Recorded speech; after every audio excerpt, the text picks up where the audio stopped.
Hi guys! So for today's video, samahan nyo kaming mag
kaya yan napuntahan ang ating destination for today.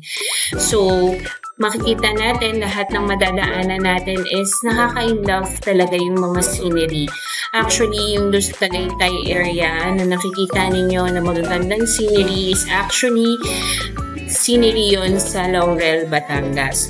So, sa ngayon, malapit na tayo sa Chapel on the Hill.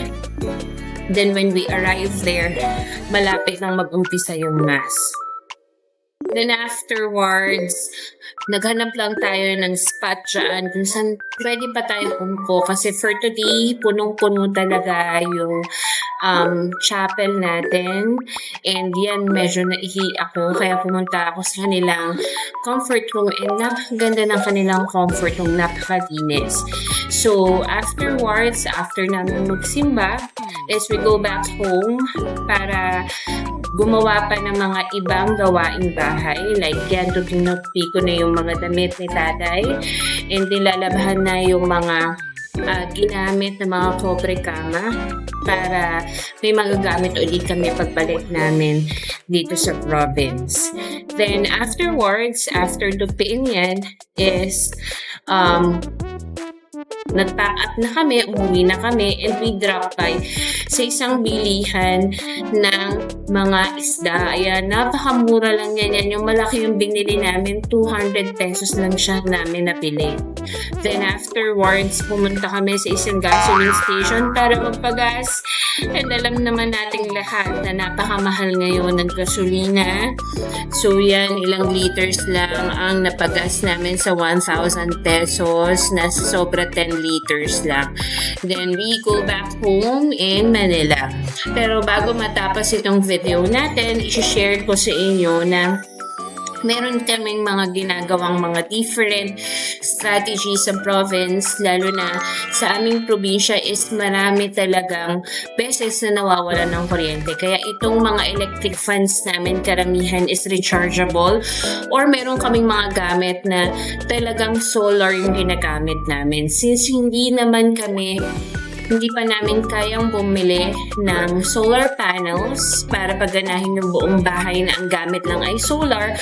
So, bumibili kami ng mga appliances or mga lights na gumagamit lang ng solar para matulungan yung pagtira namin dito sa province na convenient pa rin kahit walang kuryente.